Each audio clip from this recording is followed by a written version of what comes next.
ദൈവത്തിന് മഹത്വമുണ്ടാകട്ടെ. ഏവർക്കും ക്രിസ്തുവിൽ ഒരിക്കൽ കൂടെ സ്നേഹവും വന്ദനവും അറിയിക്കുന്നു. എഫേസ്യ ലേഖനം 1-ാം അധ്യായത്തിന്റെ 14-ാമത്തെ വാക്യം അവിടെ നാം ഇപ്രകാരം വായിക്കുന്നു: തന്റെ സ്വന്തം ജനത്തിന്റെ വീണ്ടെടുപ്പിനു വേണ്ടി തന്റെ മഹത്വത്തിന്റെ പുകഴ്ചയ്ക്കായിട്ട് നമ്മുടെ അവകാശത്തിന്റെ അച്ചാരമായ വാഗ്ദത്തത്തിൻ പരിശുദ്ധാത്മാവിനാൽ മുദ്രയിട്ടിരിക്കുന്നു. കഴിഞ്ഞ ദിവസവും നമ്മുടെ വീണ്ടെടുപ്പിനെ കുറിച്ച് നമുക്ക് ചില കാര്യങ്ങൾ ചിന്തിപ്പാനായിട്ട് ഇടയായി. തുടർന്നും നമ്മുടെ വീണ്ടെടുപ്പിനെ കുറിച്ചാണ് നമുക്ക് ഇവിടെയും കാണുവാനായിട്ട് കഴിയുന്നത്. അഥവാ ഇന്ന് നമ്മെ ദത്തു മക്കളാക്കി ദൈവം വേർതിരിച്ചിരിക്കുന്ന അനുഭവമാണ്. കഴിഞ്ഞ ദിവസം നമ്മൾ ചിന്തിച്ച റോമാലേഖനം 8-ാം അധ്യായത്തിന്റെ 15-ാമത്തെ വാക്യത്തില് അവിടെ പറയുന്നു, ദൈവാത്മാവ് നടത്തുന്നവർ ഏവരും ദൈവത്തിന്റെ മക്കളാകുന്നു എന്നാണ് അവിടെ പറഞ്ഞിരിക്കുന്നത്. അഥവാ ഇന്ന് നാം പൂർണ്ണമായി ആ പ്രായപൂർത്തിയിൽ ആയിട്ടില്ല. ഈ ലോകത്തിൽ പൂർണ്ണ അവകാശം, പൂർണ്ണ രക്ഷ നമുക്ക് ലഭിക്കുന്നില്ല. അത് നിത്യതയിൽ മാത്രമാണ് ആ പൂർണ്ണ അവകാശം നമുക്ക് ലഭിക്കുന്നത്. ഇന്നൊരു ദത്ത് മക്കളെ പോലെ നാം ആയിരിക്കുന്ന അവസ്ഥയാണ്. അഥവാ ഇന്ന് അവകാശത്തിന്റെ ആദ്യ ഗഡുവായിട്ട് നമ്മെ പരിശുദ്ധാത്മാവിനാൽ മുദ്ര വെച്ചിരിക്കുക. നമുക്കറിയാം, ഏതെങ്കിലും ഒരു സ്ഥാപനത്തിന്റെ മുദ്ര, ഗവൺമെന്റിന്റെ മുദ്ര ഒക്കെ ഉള്ളതായ ആ കാര്യങ്ങൾക്കെല്ലാം ആ സ്ഥാപനങ്ങൾക്ക് വലിയ ഉത്തരവാദിത്തമുണ്ട്.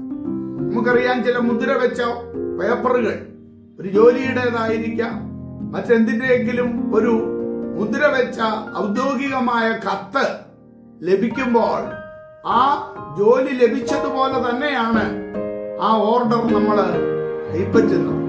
അങ്ങനെ നമ്മെ ആ വാഗ്ദത്തത്തിൻ പരിശുദ്ധാത്മാവിനാൽ നിത്യതയ്ക്കായിട്ട് അവിടുന്ന് മുദ്ര വെച്ചിരിക്കുന്നു. നമ്മുടെ രക്ഷയുടെ പൂർത്തീകരണം നിത്യതയിലാണ് നമുക്ക് പ്രാപിച്ചെടുക്കുവാനായിട്ട് കഴിയുന്നത്.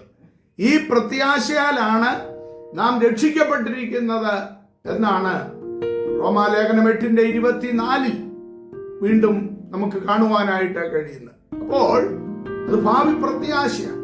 ആ പ്രത്യാശയാൽ നാം ഇന്ന് രക്ഷിക്കപ്പെട്ടിരിക്കുന്നു. അഥവാ നേരത്തെ ചിന്തിച്ചതുപോലെ അതിന്റെ ആദ്യ ഗഡു നാം പ്രാപിച്ചിരിക്കുന്നു. അതെങ്ങനെയാണ്? വിശ്വാസത്താൽ നമ്മൾ പ്രാപിച്ചിരിക്കുകയാണ്. നമ്മൾ കണ്ടിട്ടില്ല. വിശ്വാസത്താൽ ആ ഭാവി പ്രത്യാശ, അഥവാ നമ്മുടെ ശരീരത്തിന്റെ വീണ്ടെടുപ്പ്, ആ നിത്യത, ഇതെല്ലാം ഇന്ന് നമ്മൾ വിശ്വാസത്താൽ കാണുകയാണ്. നമ്മുടെ കർത്താവിലുള്ള വിശ്വാസത്താൽ നമുക്ക് വേണ്ടി ഈ താണലോകത്തിലേക്ക് ഇറങ്ങി വന്ന് നമുക്ക് പകരമായി ക്രൂശിൽ യാഗമായി തീർന്ന് നമ്മെ വീണ്ടെടുത്ത ആ പ്രത്യാശയാണ് ഇവിടെ ഇന്ന് നാം വിശ്വാസത്താൽ അനുഭവിച്ചുകൊണ്ടിരിക്കുന്നത്. അതേ പ്രിയമുള്ളവരെ, ആ പ്രത്യാശയ്ക്ക് വേണ്ടി പൂർണ്ണമായി നമുക്ക് കാത്തിരിക്കാം. ഇതേവരെ കർത്താവിനെ പൂർണ്ണമായി രക്ഷിതാവായി സ്വീകരിപ്പാൻ കഴിഞ്ഞിട്ടില്ല എങ്കിൽ എത്രയും വേഗം കർത്താവിനെ സ്വന്തം രക്ഷിതാവായി, കർത്താവായി അംഗീകരിപ്പാനുള്ള അവസരമാണ് ഈ ഭൂമിയിൽ ദൈവം മാനവകുലത്തിന് നൽകിയിരിക്കുന്നത് എന്ന് മനസ്സിലാക്കിക്കൊണ്ട് ആ പ്രത്യാശയ്ക്കായി നമുക്ക് ഏൽപ്പിക്കാം. അവിടുന്ന് നമ്മെ അനുഗ്രഹിക്കുമാറാകട്ടെ. മാറ്റൊലി ഞാൻ കേട്ടിടുന്നിതാ,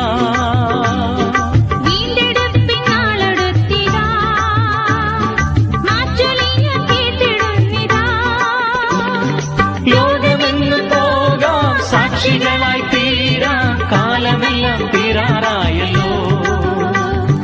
ലോകമെന്ന് പോകാം, സാക്ഷികളായി തീരാം, കാലമെല്ലാം തീരാറായല്ലോ. വേഗം നാം പോയിടാം, വേഗം നാം പോയിടാം,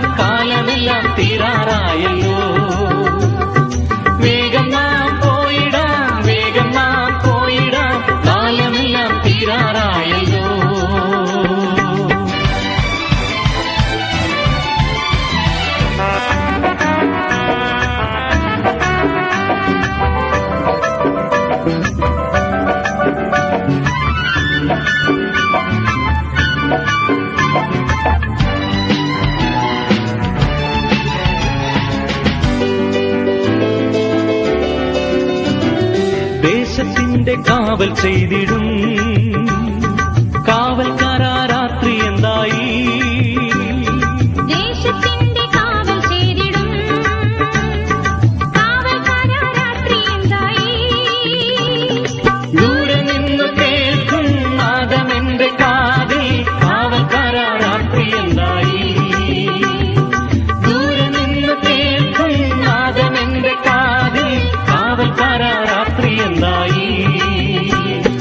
വേഗം നാം പോയിടാം, വേഗം നാം പോയിടാം, കാലമെല്ലാം തീരാറായല്ലോ. വേഗം നാം പോയിടാം, വേഗം നാം പോയിടാം, കാലമെല്ലാം തീരാറായല്ലോ.